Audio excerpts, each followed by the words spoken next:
Hello everyone, this is Damaris Ramos, your host for Latina Role Models, and tonight we have Trini Quiroz. Trini Quiroz. Now I know your last name. Trini, we have seen each other a couple times with different friends, so we have friends in common, but I barely know you. I know from what I heard that you're a very strong woman when it comes to politics and other stuff, but who's Trini? Where are you from? Well, I was born in Guayaquil, Ecuador, South America, and I moved with my family in 1964, January 1964. You I was moved just where? 15 at that time. And from that day But what is it that you moved from Guayaquil to? to New York. Oh, okay. To New York. All of my family left because we had a military junta, like army coup.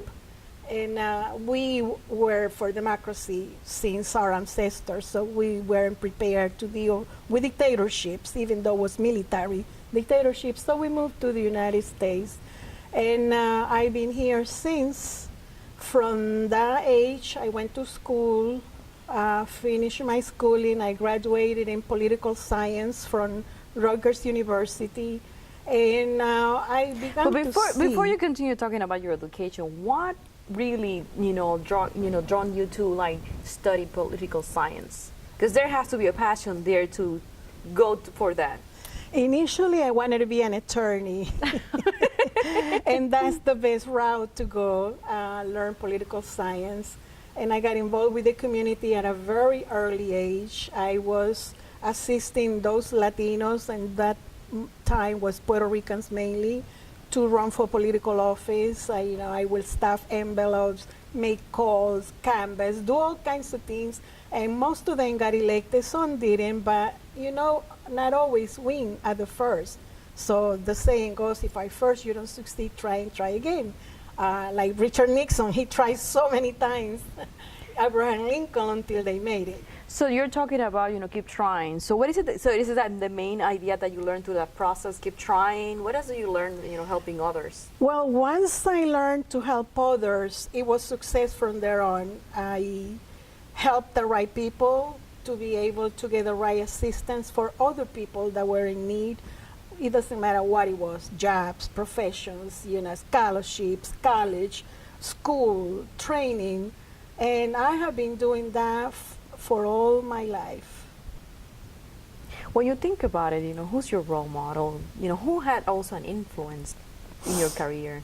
My role model, there are several. The first encounter that I had with a strong political woman was Shirley Chisholm from New York, and from there Olga Gonzalez, and there were these Latinas that were helping, like Cesar Chavez, Huertas, all the women that were doing something to empower other females, no matter what they were, Latino, Caucasians, Black, whatever.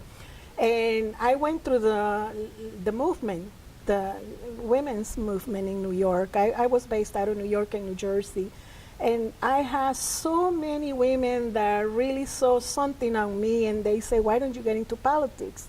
So I did get into politics, like I say, help the right people, senators, even presidents, congressmen, governors, you name it. Right now I'm helping 3 people here in Orange County.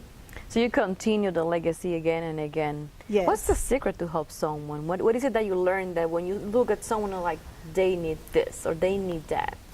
I think that I have been one of those human beings that have been fortunate to have most everything and to no credit on my own. So I just naturally wanted to share, whether it's education, training, whatever it is.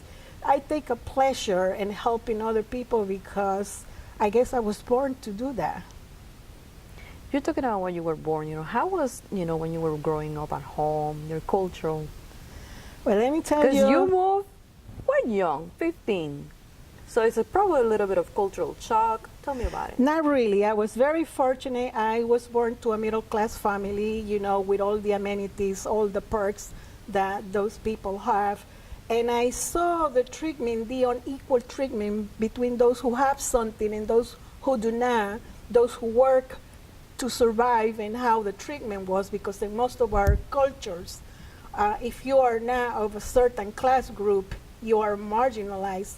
And from very early age, at 10 years of age, I was against that kind of a thing. I think that people serve because that's the only thing that they can find at that moment, and they have families. But that doesn't mean that they are to be treated like slaves, and I was against that. And whenever I went to a place, relatives, friends, the help was not treated with dignity, I resented and spoke up. And that is due because at an early age, I learned the gospel of Jesus Christ. The missionaries went from the United States, and they said to all the children in Sunday school that God loves everybody, that he makes no exception of persons, that he's not respecter of any individuals based on their class or money or position. And that's what I applied to everything that I did. And so everyone should be treated with respect and with dignity, because the worst thing, I think the cruelest thing it is to look the other way when others are in despair. That to me has been the rule that has helped me to navigate the sharky words. And I'm happy with doing that. I feel that that's my call, because I learned at an early age the principles of God. So your education in politics, your passion to help others, how did you end up here in Florida? Well, that's another story. It was very cold up there. There was in 93, there was a blizzard. Nobody could get their cars out. It was horrible. And we say, that's it. We're going to the warmer climate.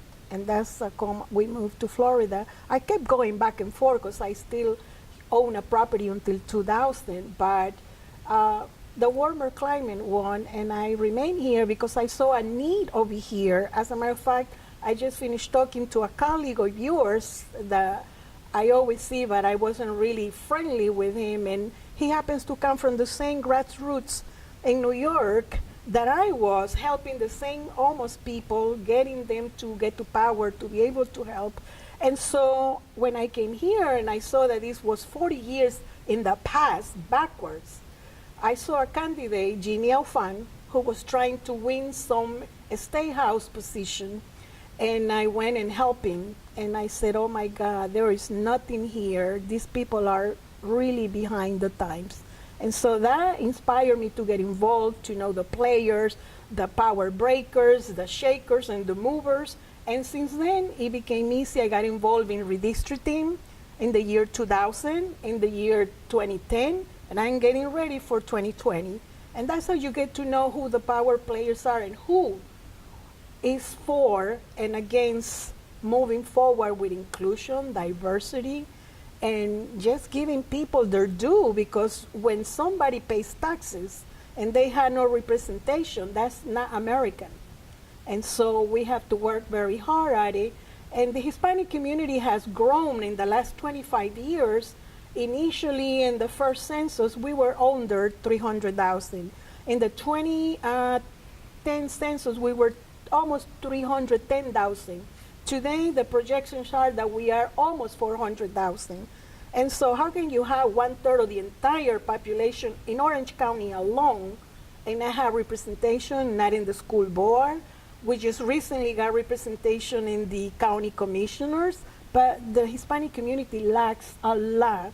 And there are very well qualified, intelligent individuals that could occupy positions, but I guess their personal life, their professions keep them from doing that. That was my next question for you. You know, like when you come here, you see differences because you're coming from an area that are more developed. So what has been your biggest challenge when you're helping others to move forward with their political campaign? Well, the lack of enthusiasm, the lack of funding for the community? In the community, the lack of funding. You know, campaigns are not like those that we used to handle back there.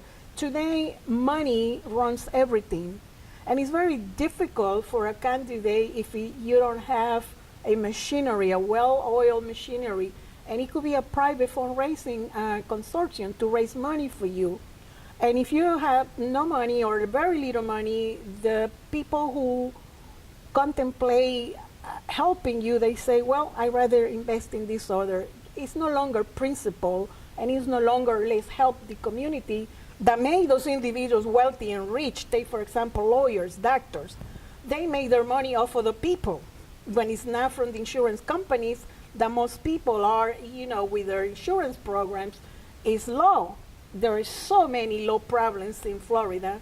And so, but if you don't have a well-managed campaign, and we don't have people that really do that kind of thing, it's very difficult. But I am so pleased to say that when I have helped Hispanic candidates, and I have helped non-Hispanics, but in the case of the Hispanics, they have made a point. They have come a long way from an obscure position that nobody knew them to be somebody. For example, District 4, 6 years ago, there was an unknown candidate who had so much fervor and desire to help her community and the community at large, because when you are Hispanic, you are not just for Hispanics only, because for that, then you are in the wrong business.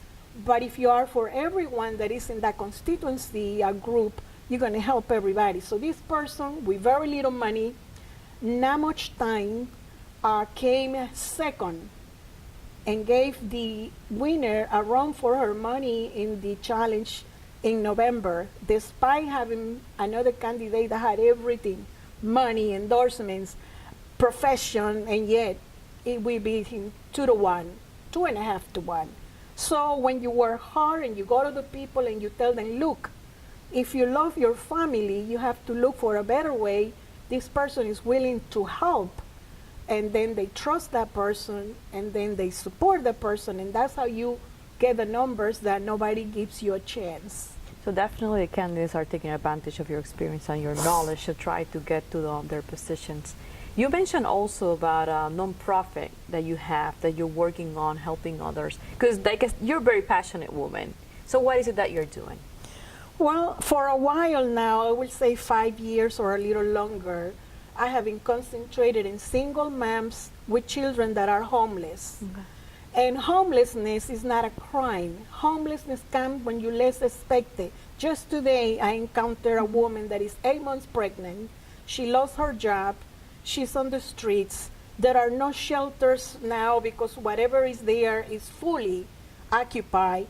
Now, if you have in all the sheltering, say 1,000 beds, and you have 10,000 homeless, 9,000 are going to be on the streets. It's an underserved population, definitely. Exactly. And she said, I can't pay rent, I can't work right now, and I'm 8 months pregnant. So how do you help someone like that?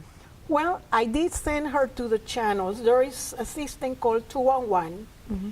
Everyone that is seeking assistance must register with them, but I go one step ahead. I say, take the name of the person that talks to you and the time that you talk to this person, because those individuals, whether they are paid or volunteers, are supposed to provide the right kind of information. And what is the right kind of information? These are the places that can help you. You need to call them, make appointments, and complete the information. And so if they are not told that, then something is amiss. And I give them my number, follow the instructions, and if you get to a dead end, then you call me. When they call me, then I start advocating for them. So once someone wants, and probably people who can help them, it's the one in need is not the one who's going to probably listen to this program. It's the case managers, it's the counselors who are there. So if they wanted to communicate with you to help others, what would be the best channel? The channel will be call me or text me. I do help several counselors, caseworkers in different nonprofits. What will be the number? The number will be 407-256-4306, or they can look me up in Facebook. So Facebook will be Trini? Trini Quiroz, my name. Trini, one last question before you leave. For those women who look at you and they said, I would like to be like her, she's so passionate, what would be your advice? My advice is no one can give what they don't possess. And you have to really have empathy, not sympathy, for those who, whatever thing happened, their luck is down. And once you feel that, God will open the doors, because I do this for the glory of God, not for the glory of anybody. And when He begins to open doors and things begin to happen, you say, Lord, thank you for using me. Thank you for letting me be an instrument for your glory. I do everything for him. It has been a pleasure to have you. Viva Ecuador. Thank you so much. This has been Damaris Ramos for Latina Role Model. Thank you and good night.